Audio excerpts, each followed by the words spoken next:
mama suapin habis 3 potong terus minum ya toh, akhirnya jam berapa? Jam 12-an bapak nafasnya sudah di sini. Kan mama coba sama kamu mengikhlaskannya, kan kita harus kuat mengikhlaskan. Kalau emang itu jalannya bapak seperti itu, kita kan harus ikhlas ya.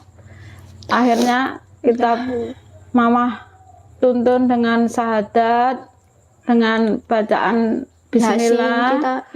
Kamu sama adik kamu saya suruh baca Yasin, tapi tidak ada reaksinya. Setelah setengah jaman.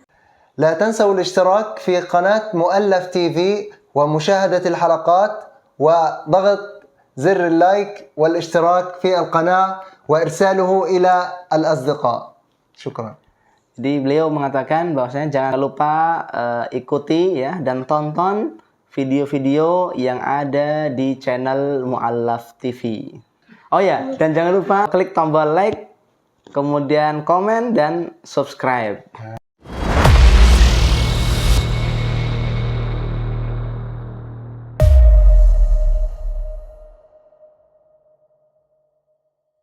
Assalamualaikum warahmatullahi wabarakatuh. Waalaikumsalam warahmatullahi wabarakatuh. Alhamdulillah, alhamdulillah, alhamdulillahirabbil alamin. Assalatu wassalamu ala asrafil anbiya'i wal mursalin Sayyidina Muhammadin wa ala alihi wa sahbihi ajma'in, amma ba'du. Kembali lagi di acara Mu'allaf TV bersama saya, Fisa. Tak lupa saya selalu mengajak Anda untuk mendukung channel ini dengan cara like, komen, dan subscribe. Dan juga agar kisah ini lebih dikenal banyak orang dan juga menginspirasi banyak orang, bisa mengeklik tombol lonceng agar kisah ini lebih ditonton banyak orang lagi. Tak usah berlama-lama, di samping saya sudah ada narasumber yang sekaligus ibu kandung saya sendiri. Insya Allah kisah beliau akan menginspirasi kita. Baik. Selamat malam, Mah. Assalamualaikum. Waalaikumsalam.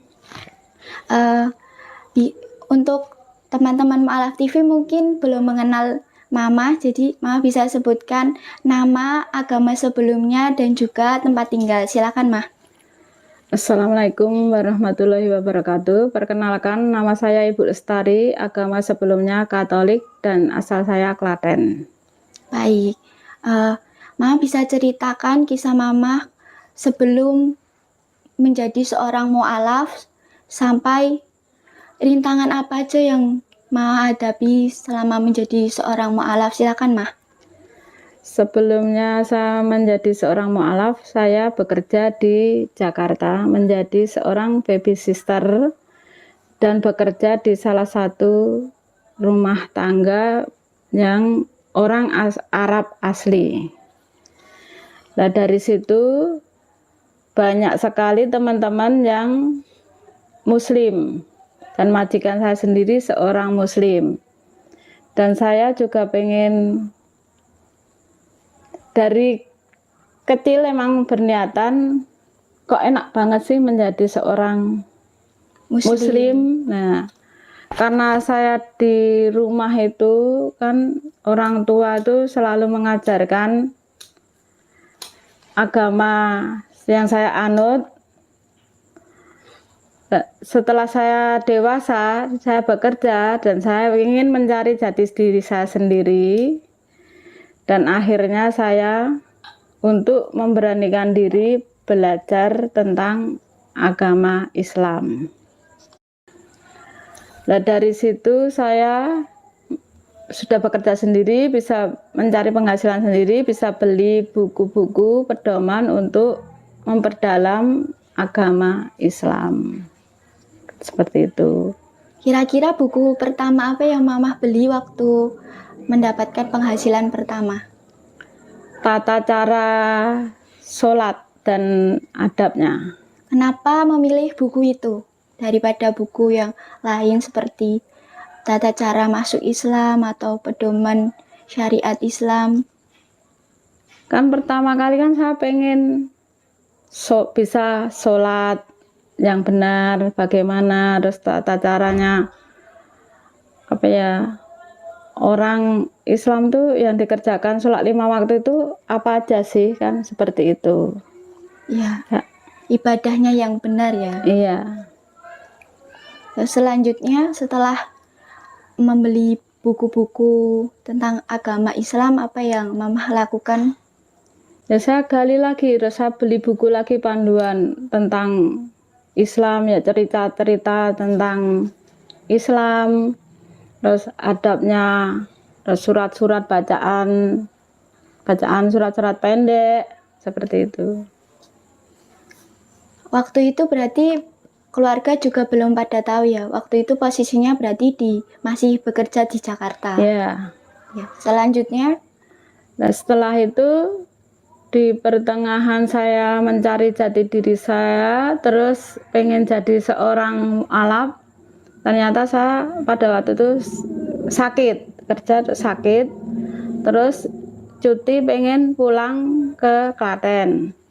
Nah, bertemulah dengan seorang laki-laki yang menjadi teman saya.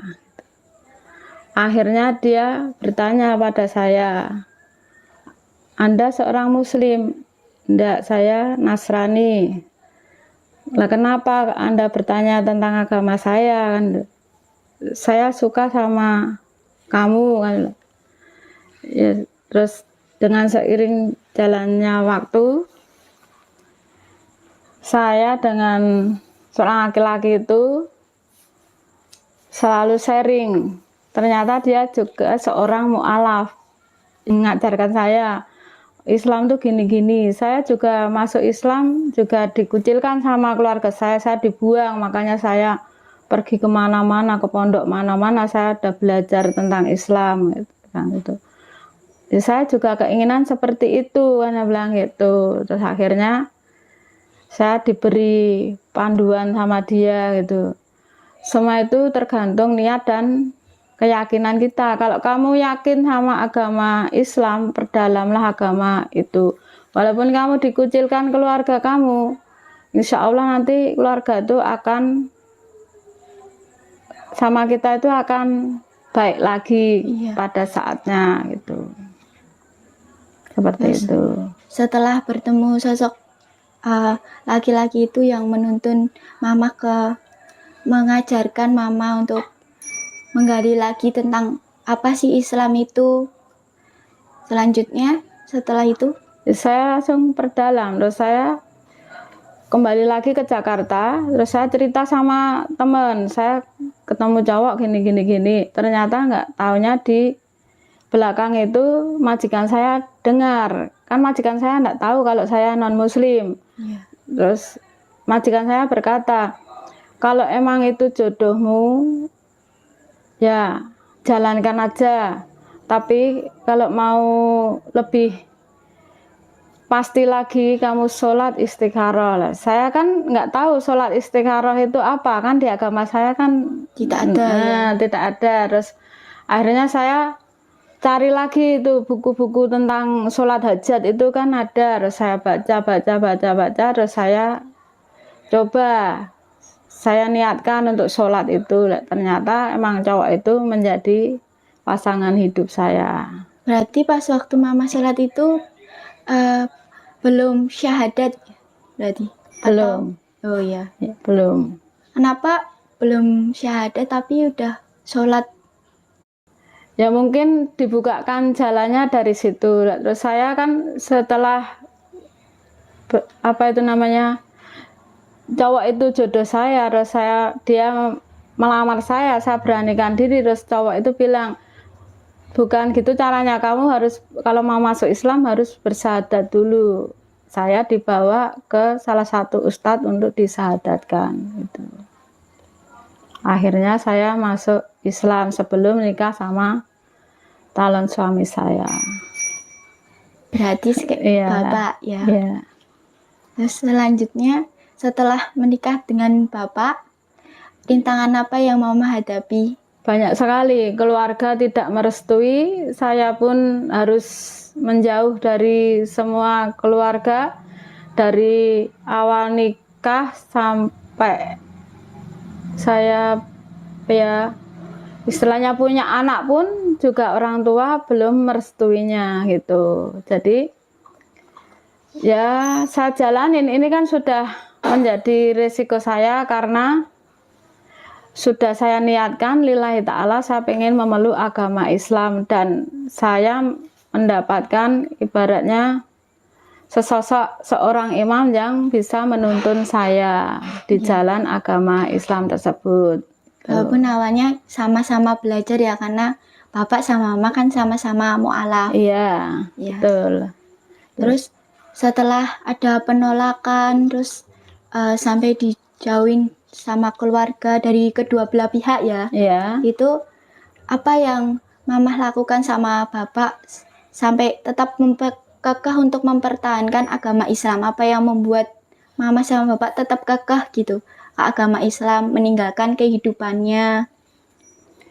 Ya kalau dari saya sama bapak kami itu apa namanya ya, selalu mendekatkan diri kepada keluarga mama, terutama ya selalu silaturahmi walaupun selalu ditolak, selalu dimaki gitu ya, tetap aja namanya anak berbakti kepada orang tua ya kan? Makanya itu saya sering silaturahmi ke sana walaupun sering ditolak itu. Begitupun di keluarganya bapak. Iya. Terus selanjutnya keluarga udah menerima mama atau masih belum menerima? Belum.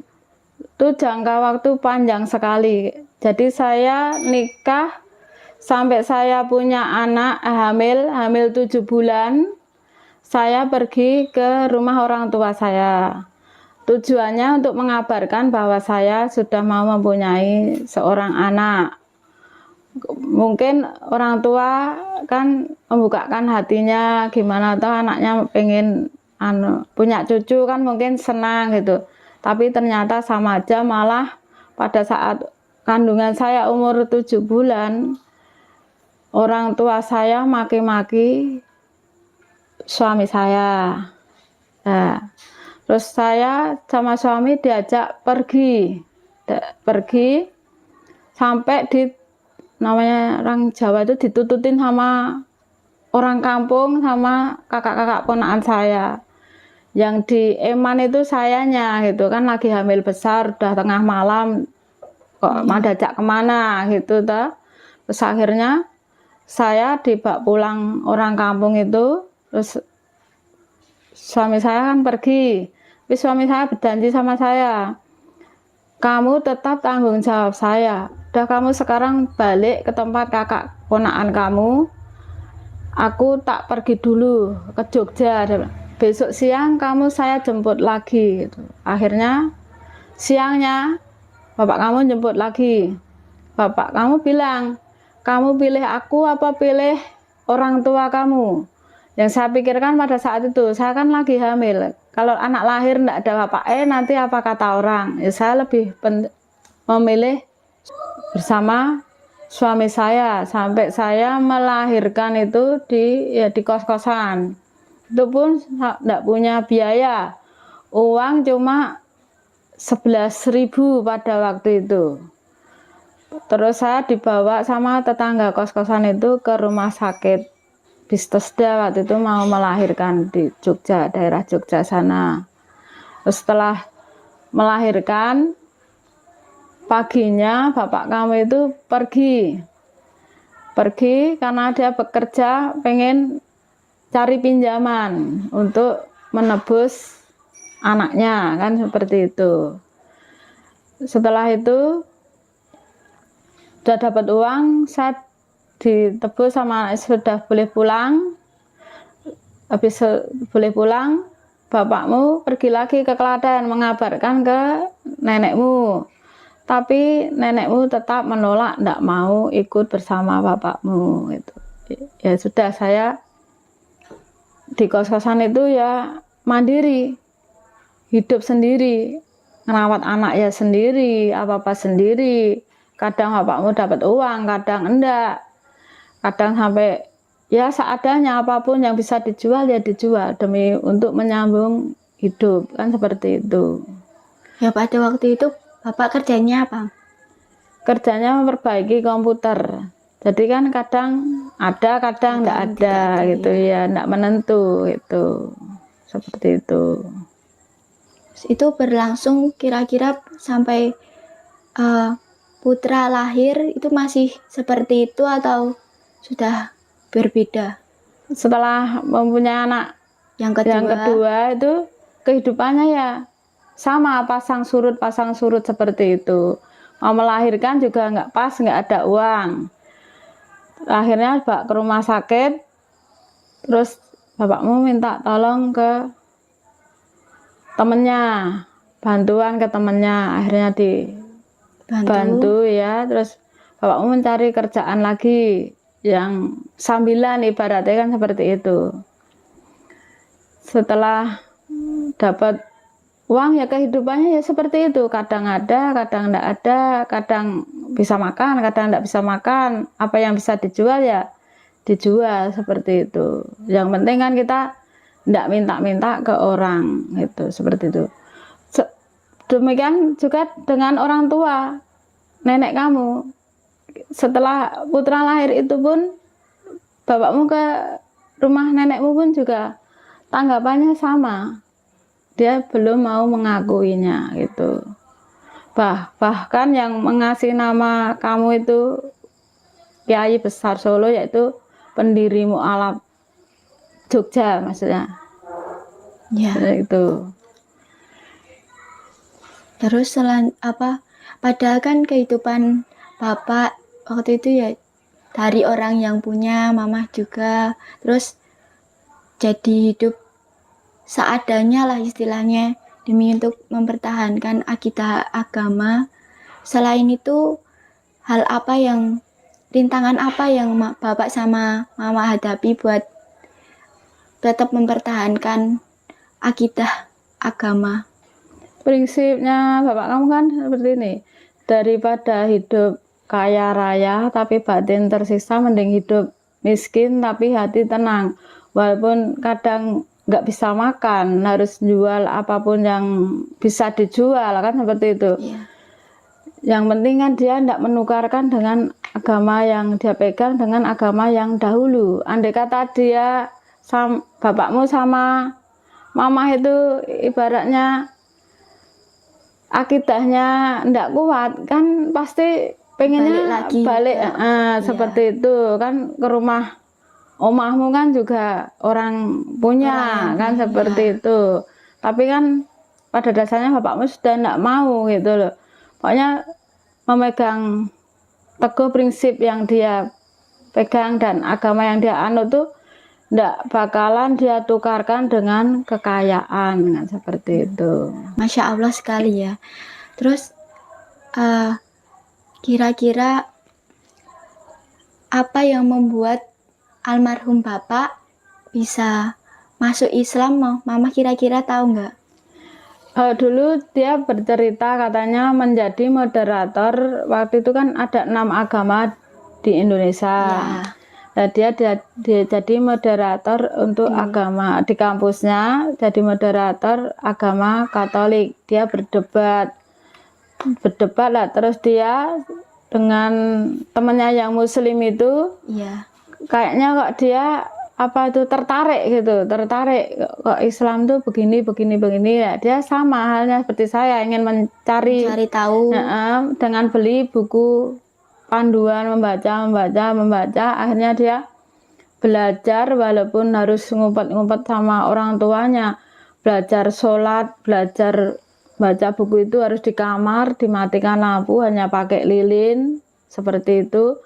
Terus lama-kelamaan ketahuan sama orang tuanya kalau dia itu mempelajari agama Islam. Akhirnya dia diusir dari rumah. Seperti itu. Dari rumah dia pergi ke daerah Pekalongan, ke tempatnya Habib Lutfi. Dia di sana menjadi sopirnya Habib Lutfi. Terus dia dikasih wejangan-wejangan ya, mungkin dia memperdalam agamanya kan, lewat situ. Terus disuruh ke daerah Semarang, ketemu Habib Umar Muntohar. Di sana dia dijadikan sopir lagi, dia belajar lagi. Terus dia suruh ke Gontor, pondok pesantren Gontor, dia belajar cuma sampai 1 bulan, tapi 1 bulan di Gontor. Terus dia balik lagi ke tempatnya Habib Lutfi. Dia cerita lagi ke tempatnya Habib Lutfi. Habib, saya begini. Terus akhirnya dia mungkin sudah mantap menjadi seorang Muslim. Jadi dia hidupnya cuma mengembara dari Habib ini ke Habib ini, Dari kota satu ke kota iya, lain. terus pondok sini ke pondok sini sampai ke Klaten, ke tempatnya Mbah Lim pun dia juga sudah pernah singgahi gitu. Jadi dia menceritakan kepada mama itu seperti itu. Jadi dia bilang emang tidak gampang menjadi seorang mu'alaf, rintangannya itu banyak, terutama dikucilkan sama keluarga, bahkan sampai diusir dan tidak diberi harta apapun dari keluarga. Susah senang keluarga enggak mau tahu gitu. Kamu susah, hidupmu susah, keluarga juga enggak mau tahu gitu. Berarti apa, Bapak itu meninggalkan semua kekayaannya demi untuk mempertahankan akidah yang dia genggam ya. Ya, jadi dia rela meninggalkan semuanya demi memberatin agama yang dia anut sekarang ini. Waktu keluar dari diusir sama orang tuanya Bapak itu, Bapak berarti tidak dibawakan uang sepeser pun. Tidak. Dia mencari sendiri. Jadi dia kerja sendiri, jadi sopir. Terus nanti ada dia kerja apa itu namanya di restoran, terus di tempat-tempat pondok masjid dia masukin semua demi mempertahankan agamanya dan biar dia bisa menghidupi diri dia sendiri seperti itu. Jadi pekerjaan apapun yang penting halal selama bisa mempertahankan agama Islam gitu. Iya, benar. Terus selanjutnya Bapak itu setelah rintangannya itu enggak sampai di situ, apa masih ada rintangan lain yang Bapak ceritakan ke Mama? Banyak sekali. Setelah hidup bersama bapak kamu pun juga kehidupan kita kan juga sering jatuh bangun. Ibaratnya pernah ada, akhirnya jatuh lagi. Ya, Ya tak? pernah apa namanya kena gempa, Ya di Jogja, Ya, hidup di tanggul Jogja, meletus, tanggul bocor, jebol, ya. terus angin puting beliung, itu semua kan ibaratnya ujian. Diuji seberapa besar keimanan kita kepada Allah, kan seperti itu. Ibaratnya kalau kita imannya tipis, tidak dekat sama Allah, kan pasti kita sudah Menyerah terus kembali lagi ke kehidupannya, kan kehidupannya sebelumnya ya enak. iya seperti itu.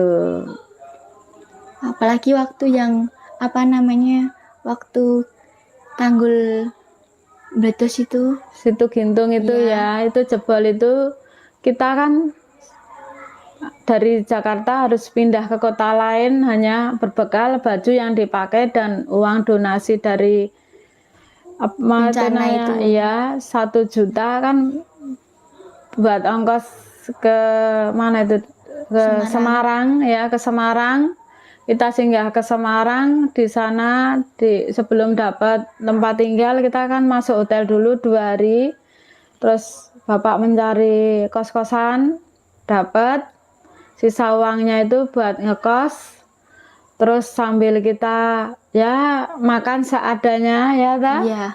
Nah, beli nasi bungkus 1-2 bungkus buat berempat, lauknya cuma sederhana ya.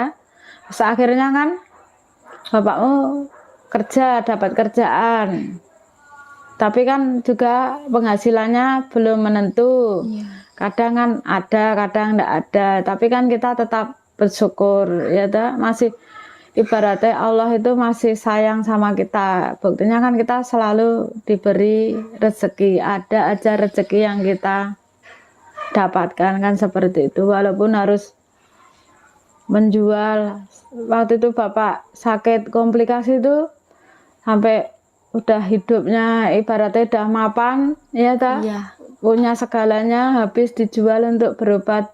Ya, waktu bapak stroke itu. Ya itu Iya. contohnya kan juga seperti itu. Apapun yang bisa kita jual demi kesehatan bapakmu kan seperti itu. Ya, terus apa namanya? Bapak itu kan udah ngalamin cari pekerjaan dari sana sini, dari kota sini ke sini, tapi bapak tetap mempertahankan agama Islam. Terus sampai di penghujung akhir hayatnya tetap mempertahankan agama Islam. Kira-kira dari bapak, mama mengambil pelajaran apa? Banyak sekali yang saya petik dari pengalaman dan apa tuh nasihat-nasihat bapakmu itu. Seperti dia bilang, misalnya ada tetangga atau siapapun yang membutuhkan pertolongan, jika kamu bisa membantu, tolonglah. Misalnya kamu punya uang, dia lagi sambat uang, ya berilah, walaupun kita sendiri pas-pasan. Kadang aja pernah sampai jual HP kamu demi untuk membayar seragam jahitannya tetangga karena mau masuk SMP, dia tidak punya uang untuk menjahitkan bajunya, seragamnya. Akhirnya bapak padahal waktu itu kita juga bapak udah berobat, baru juga nggak ada uang, tapi bapak selalu ngusahain apapun demi butuh membantu orang lain. Iya, seperti itu. Bapakmu itu kan seperti itu. Pokoknya yang diutamakan kalau ada orang yang ibaratnya pengen mencari bantuan daripada utang kemana-kemana kan bapakmu, oh ya Bu, nggak usah utang, ini saya ada rezeki sedikit, walaupun entah kita nanti makannya gimana kan, bapakmu kan selalu mengedepankan bantu orang daripada ya istilahnya bukan menyampaikan keluarga, tapi kan yang penting keluarga bisa makan kan, prinsip seperti bapakmu kan seperti itu. Cari uang hari ini, habis hari ini juga kan enggak apa-apa, kan seperti itu. Nanti kan bisa Allah akan ngasih lagi besoknya, kan seperti itu. Iya. Kan bapak selalu seperti itu toh, orangnya kan seperti itu. Sakit pun kan juga seperti itu. Kita mau hubungin keluarganya aja dia enggak mau, ya toh. Iya. Pokoknya apapun yang kamu bisa jual. Kalau kamu enggak sanggup ngobatin aku, ya sudah berhenti aja ngobatin aku, kan seperti itu. Iya. Kita sampai enggak punya apa-apa kan, ingat kamu? Iya. Ya. Sampai jual pakaian buat bisa makan. Kadang kan seperti itu. Sampai adikmu lahir kan juga seperti itu bapak toh? Ya, waktu lahir kan bapak ya juga udah susah jalannya. Nah iya, pokoknya seperti apapun yang orang lain ibaratnya butuh bantuan kan pasti dia nggak ada pun dia ada-adakan gimana caranya untuk bisa membantu orang tersebut kan, seperti itu.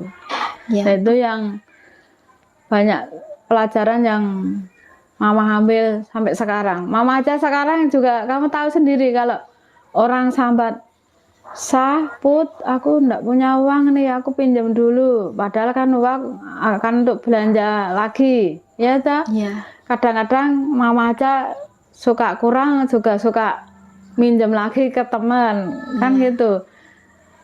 Demi kita selalu setiap ada kesusahan, alhamdulillahnya selalu ada jalan keluar ya, Mah. Iya, banyak yang ibaratnya yang menolong gitu kan, suatu kebesaran Allah, dan Allah itu kan menguji umatnya tidak melebihi batas kemampuan umatnya kan, seperti itu kan. Terus ibaratnya apa yang kita tanam juga akan bertumbuh sesuai apa yang kita tanam. Kita tanamnya kebaikan, akan tumbuh juga kebaikan. Iya, seperti itu.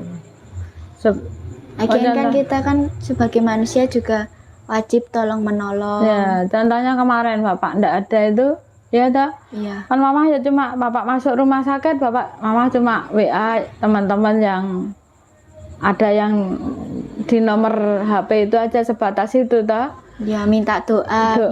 Minta doa sampai yang dari Jogja pun juga bertanya keadaan Bapak, sampai Bapak enggak ada pun alhamdulillah masih banyak orang-orang yang Membantu kita ya. sayang membantu kita sampai bisa Bapak pulang maksudnya sendiri, tidak merepotkan keluarganya, tidak meninggalkan beban untuk keluarganya, ibaratnya keluarganya tidak berhutang kan, seperti itu kan juga suatu kebesaran Allah. Dan mungkin ya bapakmu dulu menanam kebaikan kan, di saat bapakmu sudah tiada kan kebaikan itu datang.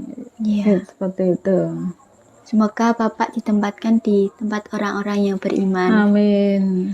Terus beralih dari kisah Bapak, kita kembali lagi ke kisah Mama. Ya. Setelah belajar dari Bapak, terus kenal, menikah, dan belajar dari pedoman-pedoman buku, ada nggak sih kayak ustadz atau guru yang mengajarkan Mama agama Islam?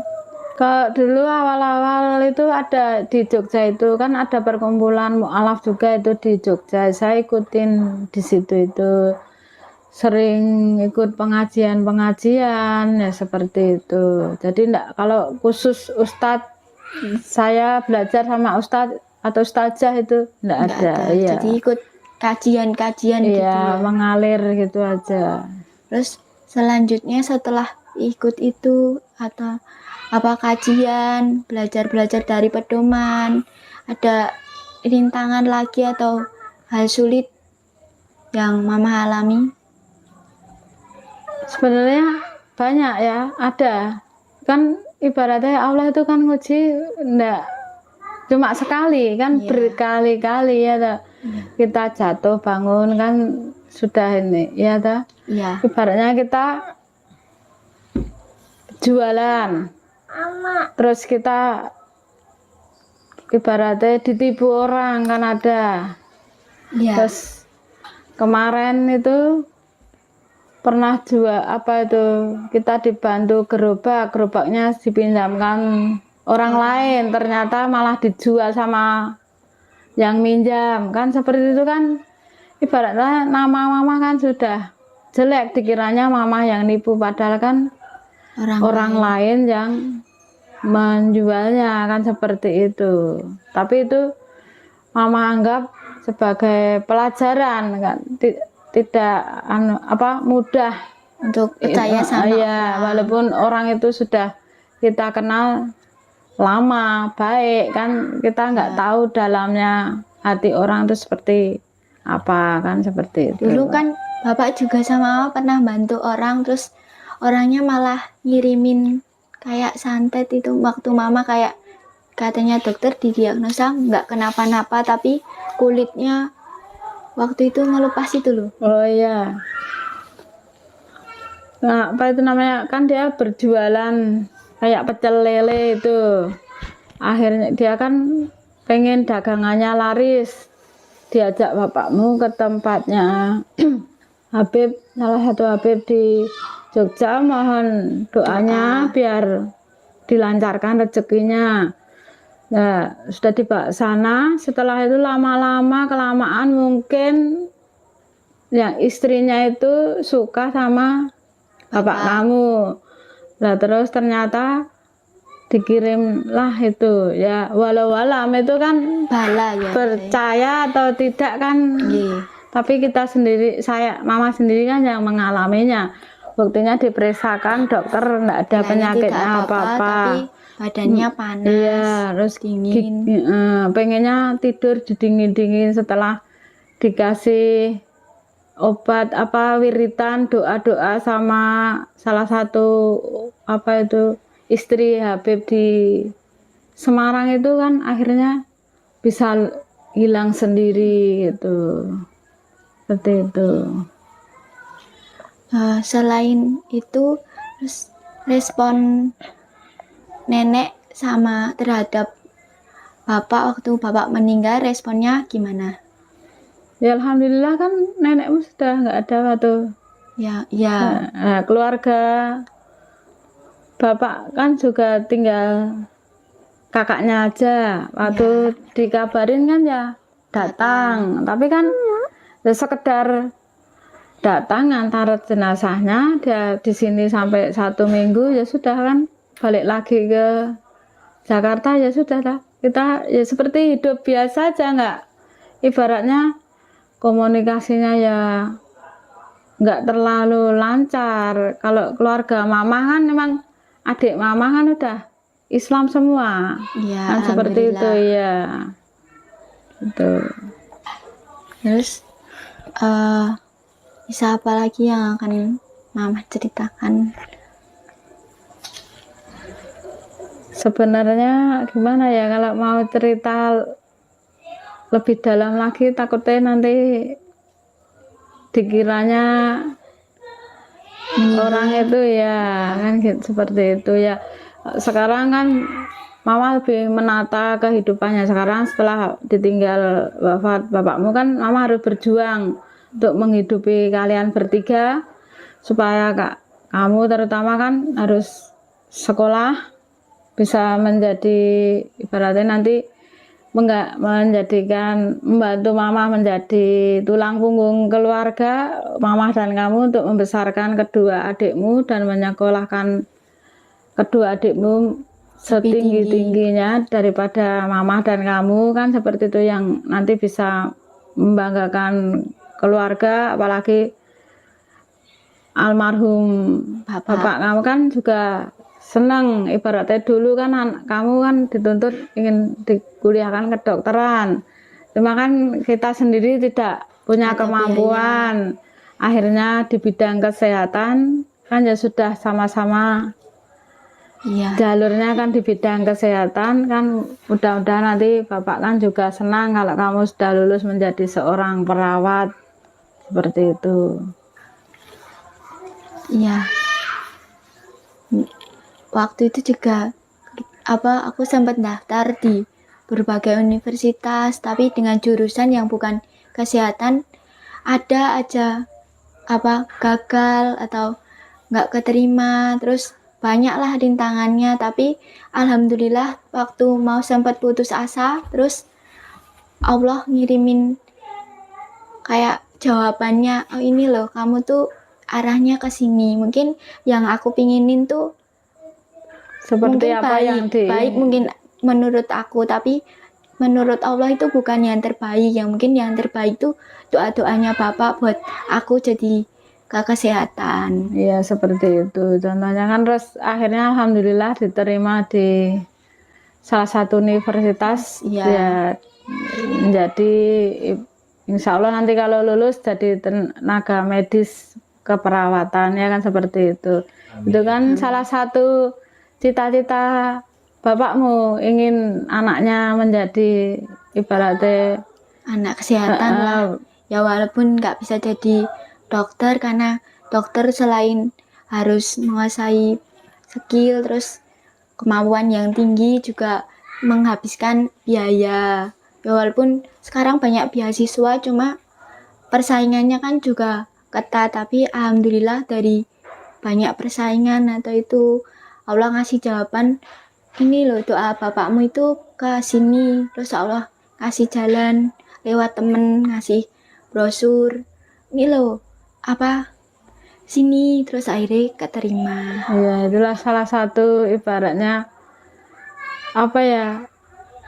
doa ya, keinginan almarhum kan bisa tercapai kan, seperti itu. Mudah-mudahan kan nanti almarhum juga akan senang melihat anaknya bisa bergerak di bidang kesehatan itu ya gitu.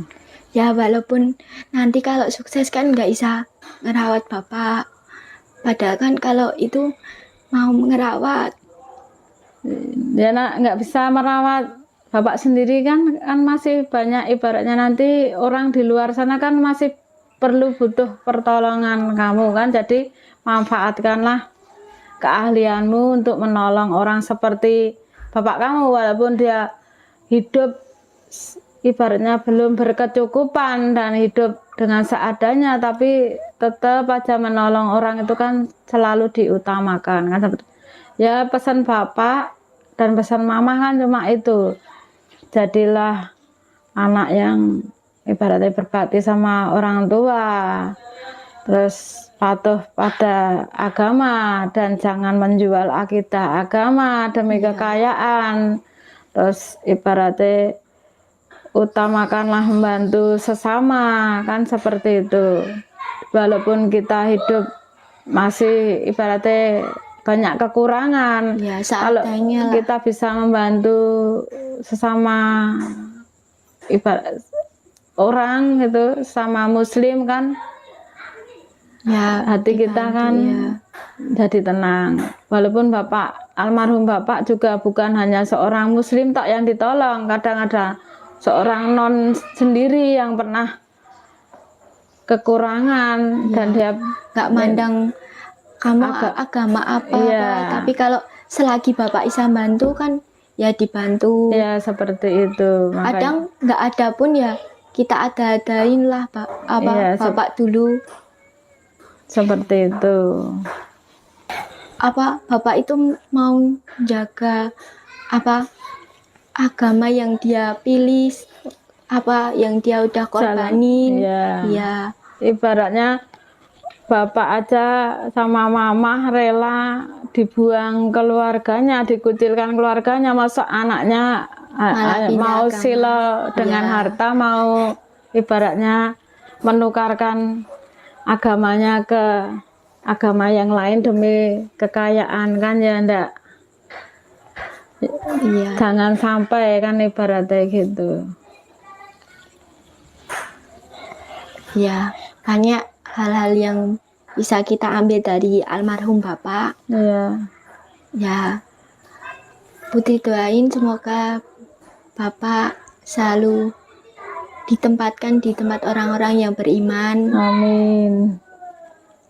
Terus ditempatkan di tempat terindahnya Allah. Amin. Semoga seluruh amal ibadahnya, seluruh kebaikan-kebaikannya diterima oleh Allah dan dosa-dosanya dihapuskan oleh Allah. Amin. Ya, sekarang ini kita tinggal berjuang membesarkan ibaratnya adik-adik ya ta. Iya. Jadi mama cuma pesan sama kamu, pokoknya boleh kamu kenal sama laki-laki, mau agama apa, yang penting kan kamu tahu batasan pergaulan, batas-batasan, jangan sampai melanggar batas yang dilarang sama agama, dan jangan pernah menukarkan agamamu dengan apapun kan, seperti itu.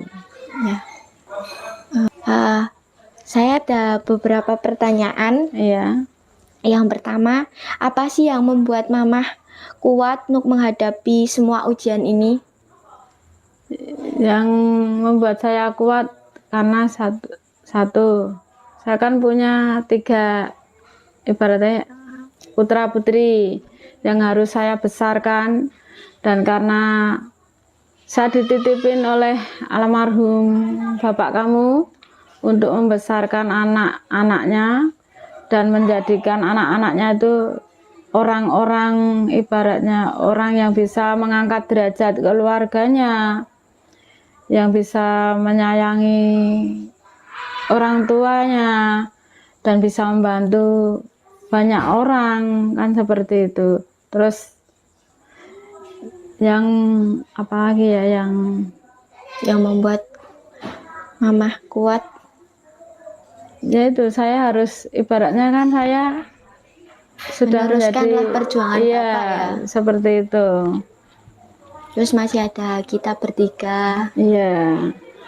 Apalagi ini adik kamu kan masih kecil kan, perjalanannya juga masih harus panjang, dan apapun yang bisa mama kerjakan untuk mencari nafkah ya mama harus kerjakan, walaupun harus jualan dari pagi sampai sore. Kadang nanti ini kan alhamdulillah sudah dapat warung yang minta disetorin gorengan dari pagi sampai malam kan, kadang dibel, Bu gorengannya habis tolong digorengkan, ya harus mama jalankan kan demi untuk ibaratnya menghidupi kalian bertiga kan, seperti itu.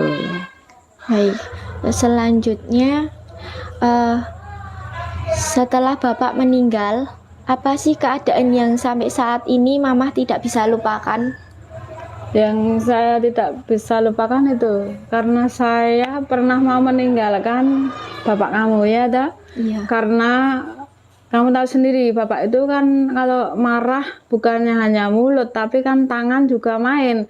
Kamu sendiri kan juga pernah tidak mau balik lagi sama bapak kamu ya, dah. Akhirnya dulu itu kan bapak pas ya keadaannya kan sudah agak sakit iya. drop itu kan, kita bertiga niat mau meninggalkan Bapak. Iya, maksudnya kan mau ngasih pelajaran biar dia tuh kalau marah ndak main tangan sama mama sama kamu kan, seperti itu. Tapi malah ya saya sedikit agak kecewa pada diri saya sendiri. Akhirnya bapak kamu sakit ndak bisa ngapa-ngapain kan. Mungkin dalam benaknya bapak kamu yang mama tangkap itu gini loh, wah kalau aku sakit terus sembuh lagi, apalagi adik kamu kan sudah besar, kalau suatu saat kita bertiga meninggalkan beliau kan pasti dia sendirian ya toh. Terus kalau sakit siapa yang merawat kan, mungkin seperti itu dia. Terus mama sendiri juga merasa berdosanya begini, saya kan udah berjanji sehidup semati kan ibaratnya begitu, kok pas puncak-puncaknya dia lagi don-donnya sakit kok saya niat mau meninggalkan, padahal kan dulu ya toh Susah seneng udah dilewatin bareng. iya, makanya waktu ya itu saya kecewa pada diri saya sendiri. Sampai sekarang tuh saya tidak bisa memaafkan diri mama sendiri karena sampai bapakmu nggak ada, mama tuh merasa apa karena mau kita tinggalkan dulu, terus dia ngedon, terus ngedrop, terus nggak mau apa-apa kan, seperti itu kan, mama merasa bersalah sekali gitu. Setelah Bapak meninggal, tentu kan keadaannya itu nggak sama. Terus sekarang kehidupan sekarang tuh semakin berat bagi Mama atau menghidupi kita bertiga atau gimana? Kalau dibilang berat ya berat, tapi nggak mama, maksudnya nggak mama rasakan berat karena ini memang udah tanggung jawab seorang ibu kan, menggantikan almarhum bapakmu untuk berjuang menghidupin anak-anaknya kan, otomatis mama kan menjadi tulang punggung keluarga, jadi harus membesarkan, menyekolahkan seperti apa yang diminta almarhum bapak kamu kan, seperti itu. Mama sendiri pun juga berjanji pada diri mama sendiri nggak akan mencari gantinya bapak kamu, satu kali menikah ya untuk selamanya dipisahkan maut dan nanti bertemunya kembali di sana kan, seperti itu.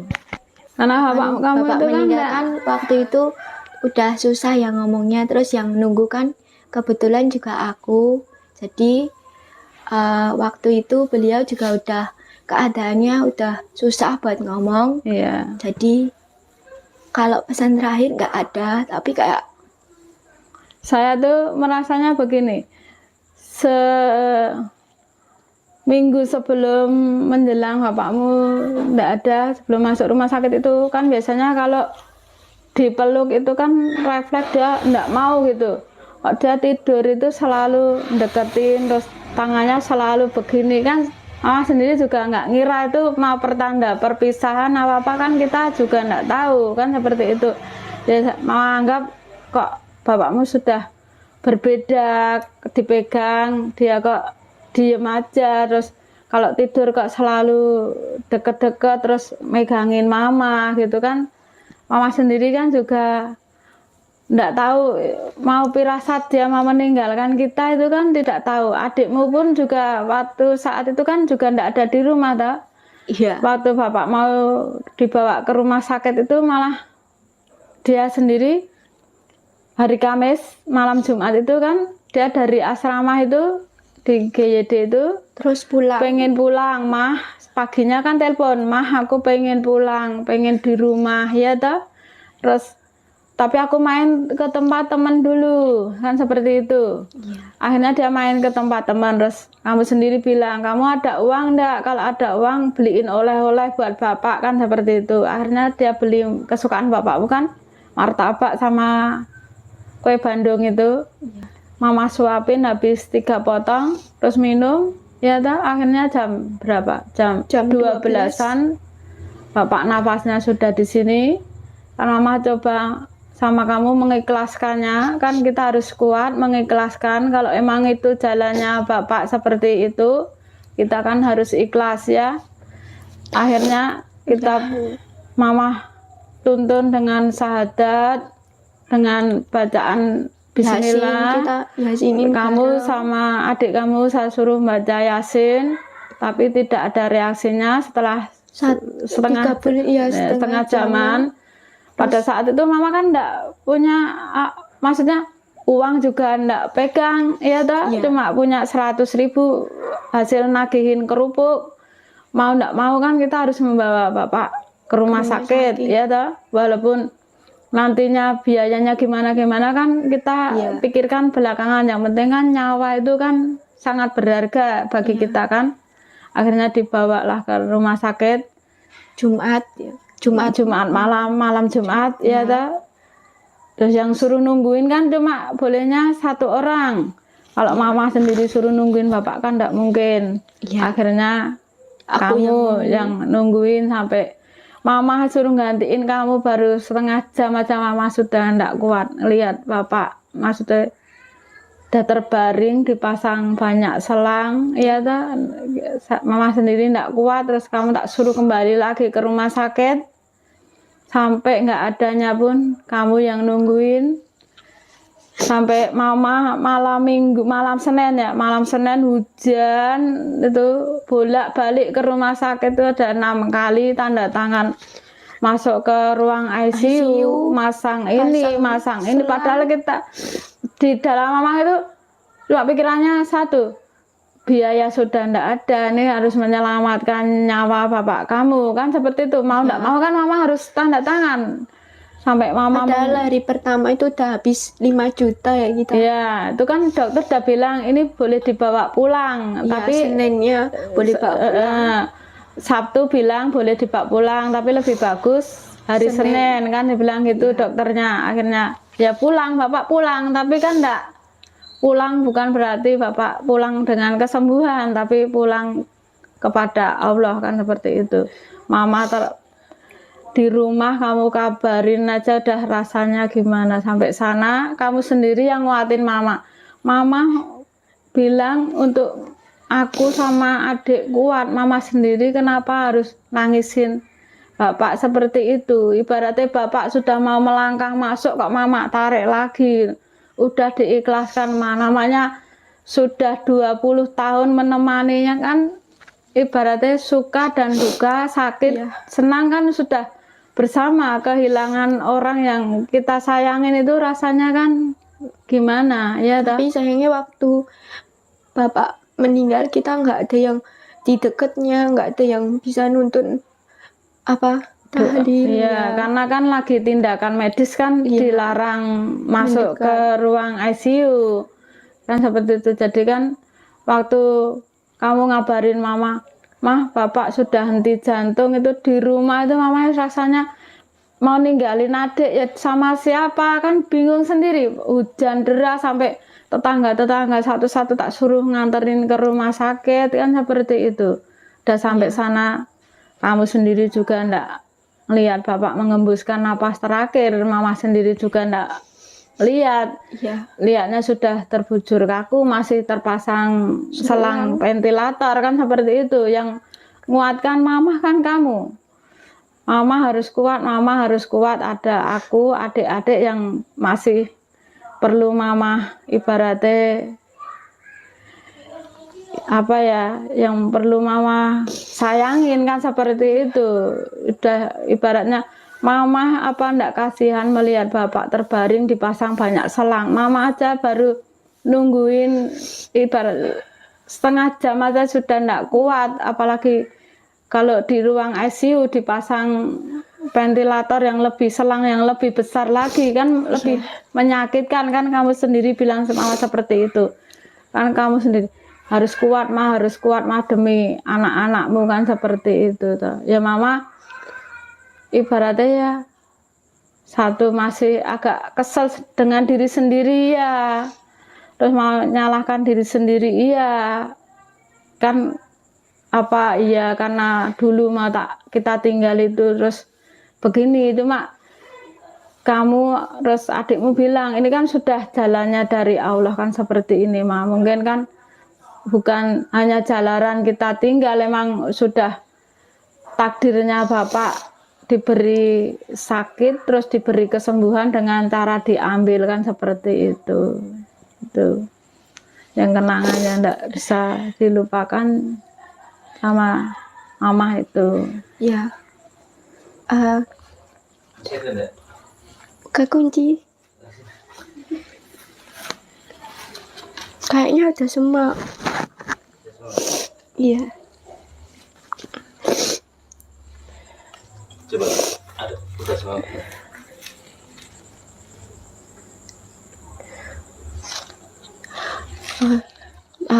Kita ke pertanyaan terakhir.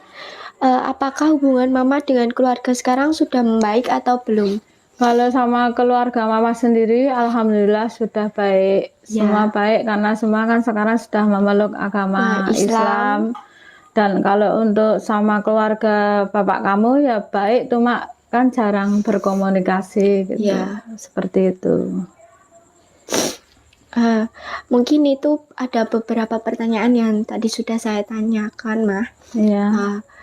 Saya sebagai anak mengucapkan makasih, mama udah ngerawat Putri, adik, udah ngebesarin kita, bertahan.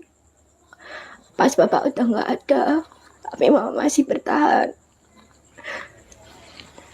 Jualan sampai siang, terus gorengin panas-panas. Bawain Putri, ucapin makasih sama perjuangan mama. Maaf belum bisa jadi anak yang baik. Terus tetap doain Putri, semoga Putri bisa lulus kuliah. Amin. Bisa nyampe cita-cita Putri, bisa dapat pekerjaan yang layak. Amin. Bisa bantuin mama buat ngehidupin sehari-hari ke depannya. Mungkin itu intinya. Putri ngucapin terima kasih sama mama udah rela berkorban buat kita semua, udah besarin kita semua, udah nyaranin banyak rintangan juga demi kita. Putri juga ucapin makasih, mungkin mewakili adik-adik yang lain juga ucapin terima kasih ke mama. Pokoknya yang penting Putri tetap semangat belajarnya, belajar yang giat, ya jangan lupa sholat 5 waktunya, menjalankan perintah agama, selalu menolong orang lain, dan jangan pernah menukarkan agama yang kamu pegang dengan kekayaan atau apapun, apalagi sampai ibaratnya hanya karena seorang laki-laki kamu sampai menjual agama kamu. Mama cuma pesannya seperti itu. Orang tua tidak bisa memberi apa-apa, hanya bisa ibaratnya membesarkan, menjadikan kamu menggapai semua cita-cita kamu Semoga nanti apa yang kamu cita-citakan menjadi kenyataan dan bisa membantu Mama. Dikala Mama sudah tua nanti bisa menggantikan Mama untuk menjaga adik-adik kamu. Ya, amin.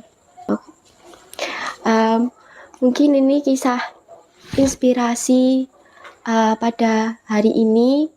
Saya tutup dengan pantun. Mawar putih kelopaknya bersih, tumbuh merekah menenteramkan hati. Sudah cukup dan terima kasih. Assalamualaikum, mohon undur diri. Mungkin ini yang dapat saya sampaikan. Apabila ada suatu kelebihan, datangnya dari Allah Subhanahu wa Ta'ala. Apabila ada suatu kekurangan, datangnya dari saya pribadi. Dan saya ucapin terima kasih buat Mama yang hari ini bersedia menjadi seorang yang membagi kisah inspirasinya. Yang Masya Allah. Mungkin ini. Wassalamualaikum warahmatullahi wabarakatuh. Waalaikumsalam warahmatullahi wabarakatuh.